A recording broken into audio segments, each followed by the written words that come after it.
네, 미국을 공식 방문했던 박근혜 대통령이 3박 4일의 일정을 마지막으로 오바마 대통령과 정상회담을 가졌습니다.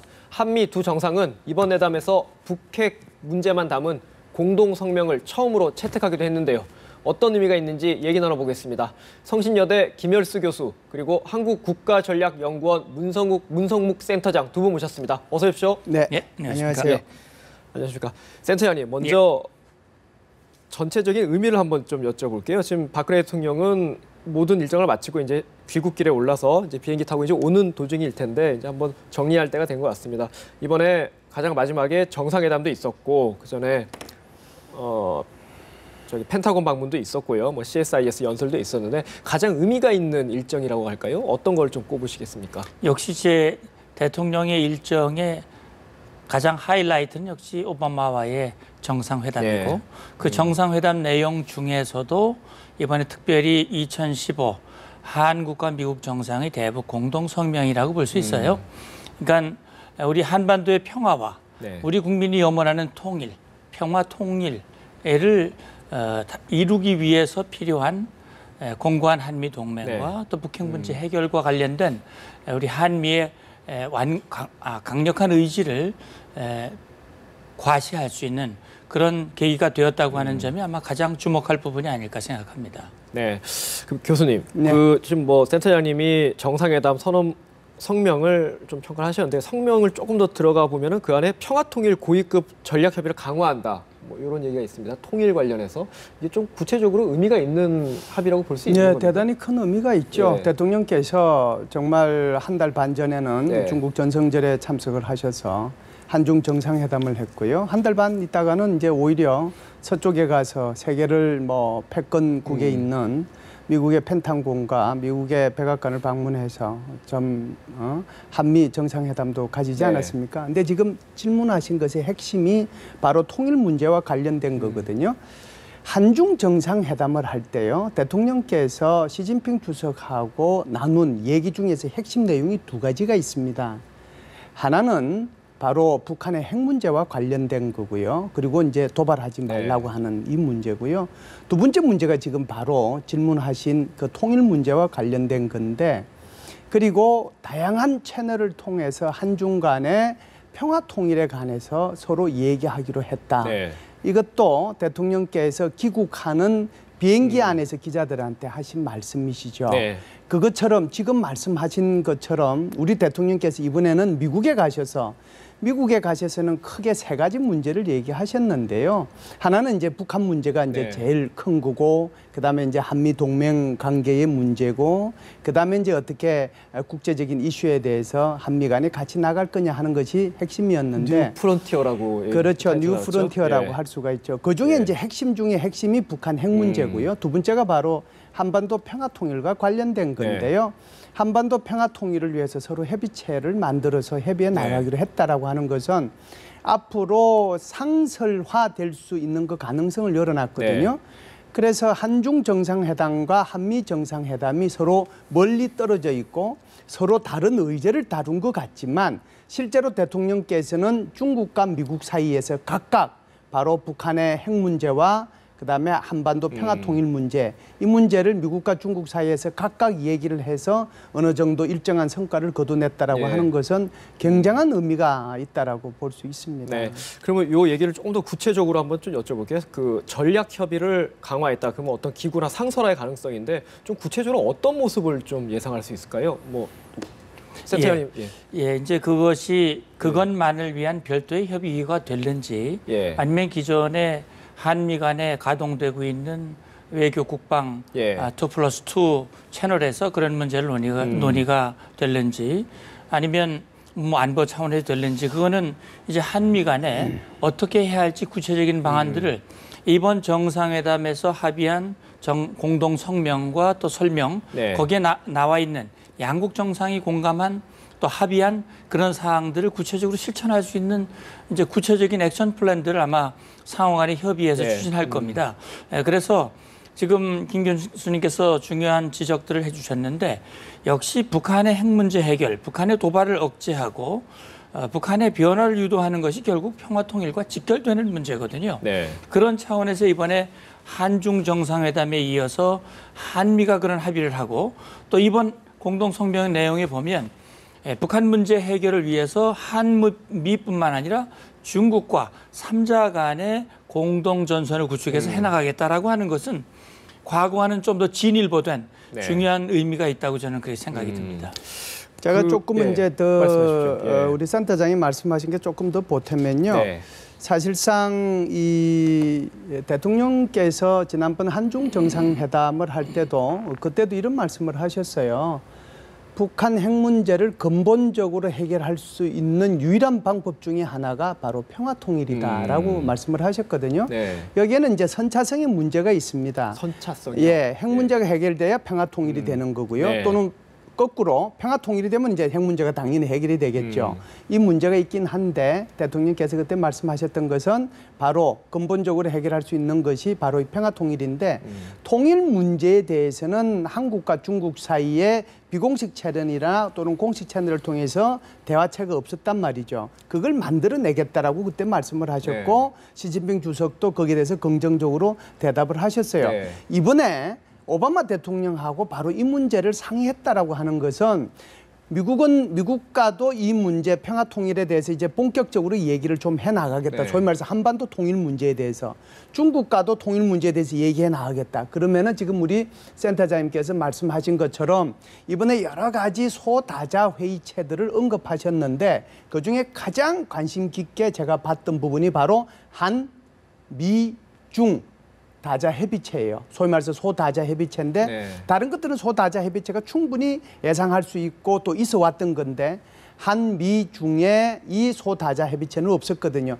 이것이 한반도 평화 통일에 관한 소다자 안보 협의체가 될 수 있다라고 하면 이것이 대단히 큰 이번에 방미 성과 중에 하나라고 볼 수 있겠습니다. 너무 성급한 전망인지는 모르겠습니다만 소다자 협의체면은 그 주체가 장관급이 되는 건가요? 아니죠. 그 협의체라고 하는 것은요, 우리가 여러 가지 이제 협력 기구들도 있고, 그다음에 포럼들도 있는데요. 이게 가장 이제 이런 그 레짐들 중에서 가장 상위에 있는 것이 기구고요. 가장 낮은 데가 있는 것이 양자, 조약, 그다음에 뭐 MOU 뭐 이런 정도거든요. 이 사이에 스펙트럼이 굉장히 많잖아요. 이 많은데 이 협의체라고 하는 것은 장관들끼리 협의체도 있고 그다음에 그 국장들끼리 협의체도 있고 과장들끼리 협의체도 있고 다양한 층위에서 협의체가 있기 때문에 시작은 장관급에서부터 시작을 못할 겁니다. 그래서 그 밑에서 협의체가 시작이 돼서 얘기가 될 거고요. 그것이 어느 정도 성과를 거둔다라고 한다면 바로 협의하는 대상자들의 격이 높아질 수 있다라고 봐야죠. 그 대한민국, 우리나라를 중심으로 미국과 중국이 본격적으로 통일 문제를 논의한다. 그걸 가장 큰 의미로 이제 꼽으신 거네요. 그렇죠. 네. 그 앞으로 이제 그를 그렇게 하겠다라고 하는 것이 대통령의 구상이시고요. 그것을 각각 중국과 협의했고 이번에 미국과 협의했다라고 하는 것이죠. 또 하나 제가 좀 의문이 드는 부분이 센터장님 이번에 공동 성명을 북핵 문제와 관련해서는 처음으로 채택했다고 하는데 그동안 한미 동맹이 계속 뭐 몇 수십 년간 지속돼 왔는데 조금 어떻게 보면 늦은 거 아니냐 이런 생각도 들거든요. 왜 이게 처음 채택할 정도로 의미가 있다 이렇게 평가할 수 있는 겁니까? 이게? 그것은 그동안 뭐 어제 그 통계를 보니까는 1952년부터 이번 정상회담까지 60회 한미 간의 정상회담이 있었고요. 뭐 이명박 정부 때는 뭐 10번도 넘는 정상회담이 있었어요.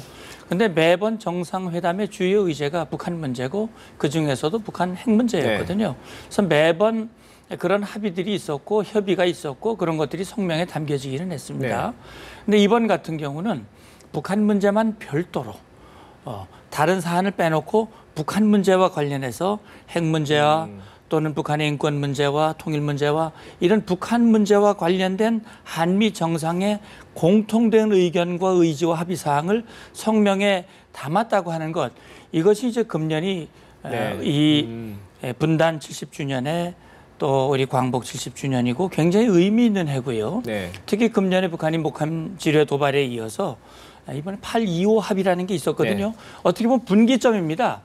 북한이 여기에 대해서 어떤 반응을 보이는지 지금으로서는 알 수 없겠습니다만 그 반응 여하에 따라서 8.25 합의의 이행이라든지 남북관계 발전이라든지 기타 북한이 원하는 경제 발전이라든지 이런 것들이 제대로 되느냐 되지 않느냐라고 하는 중요한 분기점에서 이런 성명이 나왔다고 하는 것이 의미가 있다고 볼 수 있는 거죠. 지금 뭐 자세히 말씀도 하셨는데 북한 반응이 중요하다고 하셨는데 북한 반응이 일단 아직까지는 없습니다.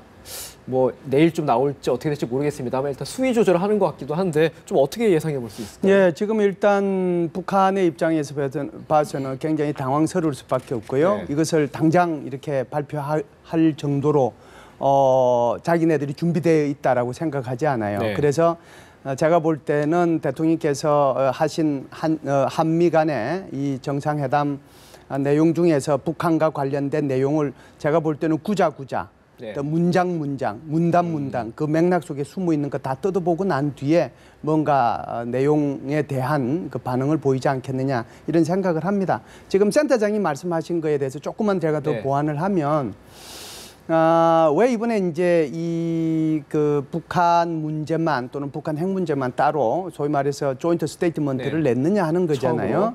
근데 이거를 좀 생각해 보면 굉장히 시급하다라고 이렇게 표현이 있잖아요.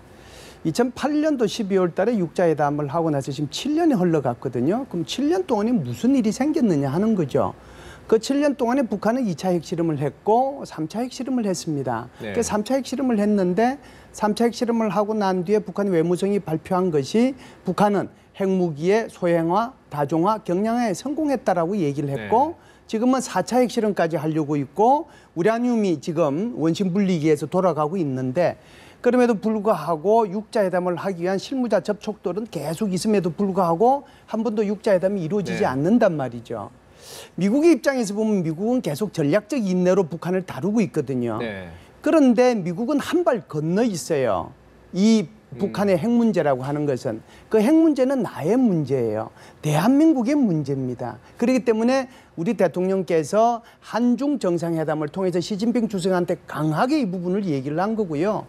그리고 이제 오바마 대통령이 임기가 얼마 안 남았지만 지금 현재 이대로 가면은 이 북한 핵 문제가 굉장히 심각해진다. 그러니 여기에 대해서 더 이상 우리가 뒤로 물러서 있고 미국이 얘기한 것처럼 전략적 인내로만 북한을 계속 다루서는 안 된다. 이제는 본격적으로 전략적 관여를 해서 북한이 육자회담에 나오도록 해야 된다. 이걸 만들어낸 거거든요.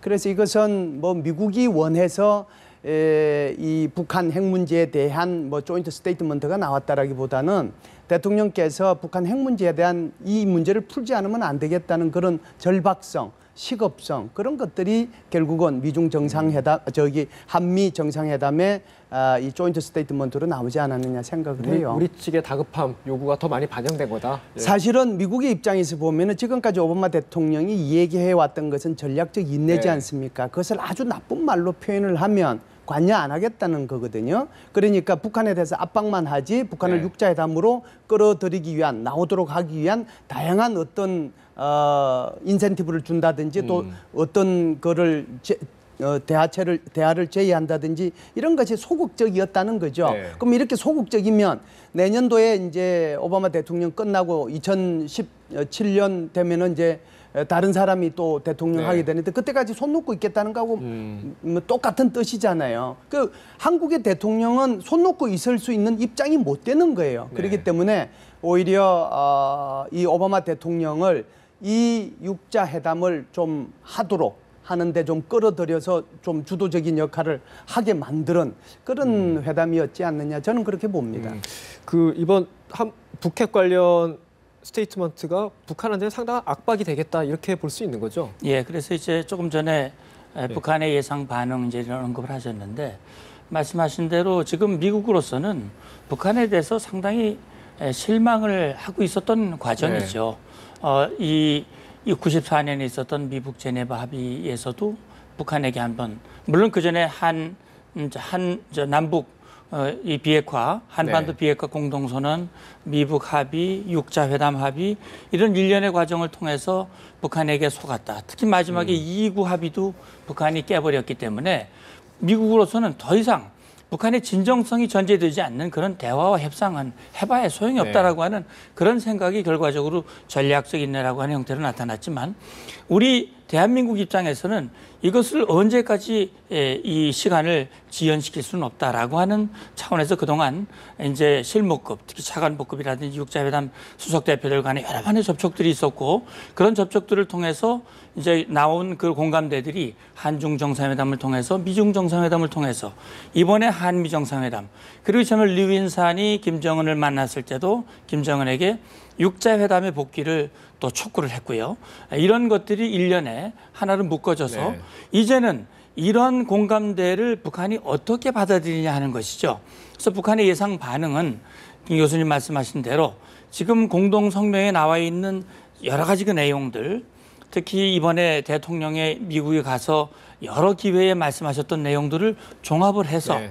그것을 조평통 또는 뭐 국방위원회 또는 외무성 이런 형태의 성명이라든지 담화를 통해서 강력하게 반발할 가능성이 네. 있습니다. 다만 그것이 구두의 반발이냐 아니면 그것이 행동으로 이어지는 어떤 도발로 갈 것이냐 하는 문제인데 지금으로서는 도발로 가기에는 이번에 한미 성명이라고 하는 것이 추가적으로 북한을 뭐 압박하기 위한 실질적인 행동이 나온 것은 아니고 네. 아무튼 그동안 우리 한미가 공감하고 있는 핵 문제 비핵화의 의지라든지 북한의 핵 개발은 안보리 위반이라든지 추가적인 도발에 대해서는 응징하겠다라든지 그러나 대화에 나오면 과감하게 협력을 하겠다든지 이런 기존의 입장을 재확인한 네. 것이기 때문에 아마 북한으로서는 일단 상황을 지켜보면서 그 도발의 수위를 조절해 나가지 않을까라는 생각을 해봅니다. 네, 알겠습니다. 그 정상회담의 뭐 주로 가장 관심 포인트는 지금 계속 저희가 얘기하고 있는 북핵 문제였고 또 다른 그 박근혜 대통령의 미국 방문을 전체적으로 보면은 저희가 또 봤던 게 그 중국 경사론 우리나라가 중국에 치우쳐 있다는 걸 얼마나 우려를 불식하겠느냐 그런 건데 그건 어떻게 성과가 좀 있었다고 보십니까? 대통령께서 이번에 미국을 방문했던 여러 가지 이유들 중에 몇 가지를 꼽으라고 하면 네. 지금 우리가 여태껏 얘기해 왔던 것이 이제 북한 문제 또는 핵 문제를 네. 포함한 북한 문제가 되겠죠. 그 문제에 대한 어떤 공동의 인식을 같이 갖고 앞으로 해결해 나가자라고 하는 거고요. 두 번째는 지금 이제 말씀하신 것처럼 사실상 9월 3일 날 전성절 때 천안문 광장의 그 막루에 서방 세계의 지도자로서는 우리 박근혜 대통령이 유일하게 네. 바로 푸틴 대통령 옆에 서서 열병식 하는 거를 봤잖아요. 그렇기 때문에 사실은 미국의 학계 관계 또는 일부 정계에 있는 사람들의 일부가 한국의 중국 경사론에 대해서 좀 걱정을 하고 있었는데 그렇지 않다라고 하는 것을 이번에 확실하게 보여주셨다라고 봐야죠. 그렇기 때문에 대통령께서 그 펜타곤에 가셔가지고 일부러 거기서 의장도 받으시고 또 국방부 장관하고 대화도 하시고 이것이 얼마나 물새틈 없느냐 하는 것은 오바마 대통령께서 한미 간의 그 동맹이라고 하는 것은 정말 공조가 튼튼하다 이렇게 직접 얘기한 것뿐만이 아니고 그 전날 소위 말해서 한미 우호의 밤 행사를 할 때 미 국무부 장관, 캐리 장관이죠. 캐리 장관이 그런 얘기도 했잖아요. 한국과 미국은 서로가 서로의 일부라고 생각한다라고 얘기를 했거든요. 그리고 또 대통령께서는 한미 동맹이라고 하는 것이 미국의 동아시아 재균형 정책의 린치핀, 핵심 축이다라고 네. 얘기를 했으니까요. 그런 것들이 하나하나 단어들이 분절돼 있는 것 같지만 그 전체를 다 아울러서 보면 한국과 미국 간의 동맹은 정말 빛 한 줄기 셀 틈 없는 튼튼한 관계에 있다라고 네. 하는 것을 보여주셨고요. 그런 것들을 통해서 미국의 일부에서 우려하는 중국 경사론을 완전히 불식시켰다 이렇게 볼 수 있습니다. 제가 지금 교수님 발언에 뭐 반론을 제기하는 건 아니고요. 좀 이제 어제 그 공동 기자회견에서 제가 조금 네.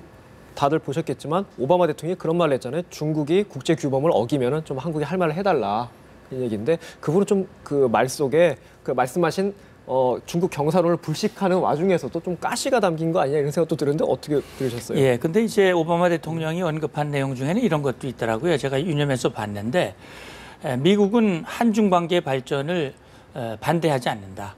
한중 관계의 발전과 한미 관계는 그것은 서로 대척의 관계가 아니라 네. 상호 보완적인 의미를 가지고 있다라고 하는 그런 뉘앙스의 언급을 했거든요. 그런 차원에서 우리 대통령의 방중에 대해서 미국의 이해가 있었다고 저는 보고요.